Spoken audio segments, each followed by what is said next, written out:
Well, hello. It's Aaron Patrick Mitchell. And once again, we're here with the fire outside. And it's a beautiful night. And since it's Memorial Day, and first of all, I want to say thank you to all those families out there who have sent people off to war and lost somebody, and veterans in general. And thank you for your service. First of all, I want to say that. And in that vein, I want to talk about a story. Now, this story was handed down to me from my grandmother. And I believe my aunt also told me the same thing. So my grandmother was born and raised in a little town called East Lynn, West Virginia, not that far away from Huntington, West Virginia, deep in the Appalachian Mountains. And of course, there's a lot of lore in Appalachia, in that area. And the story goes, my grandmother's brother, older brother, went to fight in World War II. And he, I believe, was either in the Normandy invasion or something to do with the first times of that war, of that part of France. And he was sent there.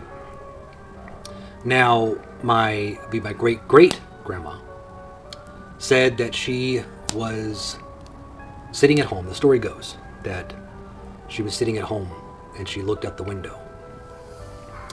And it was getting dusk, turning into night. And the story is that she looked and she saw a light traveling up their walkway. They live out in the middle of nowhere. And the light never reached them, but it looked like somebody carrying a lantern. And she watched it for a long time and never arrived at the house. A few days go by. She's sitting once again looking out the window.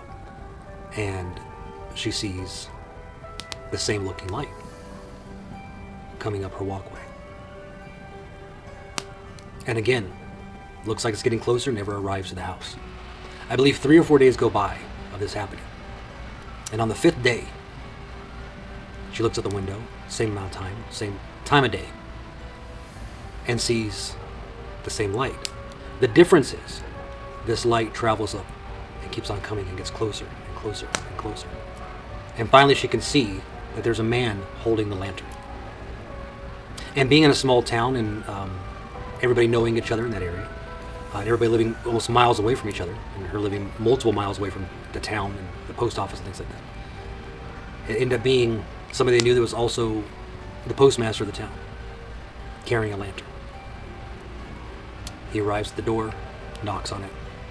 Great-grandma gets up, opens the door, and he delivers her a letter notifying her of her son's death. So 4 days leading up to that, she had a premonition of somebody walking up. And in that time, I guess my grandma said it, in that area and in that lore, if you saw a lantern, that kind of light coming, that meant bad news was coming. And of course, bad news did come. That her son died in France during World War II. Like I said, it's a story handed down to me. Don't know how true it is, but I thought today, being Memorial Day, that we would talk about something like that. Everybody's had somebody in their family at some time and point that has lost their lives or been injured in a overseas war. And once again, I want to say to those families who have lost fathers, daughters, mothers, uncles, aunts, we see you, and thank you for your service, and thank you for your missing loved ones' service. And if just any veterans out there, period, we see you and thank you for your service. Good night.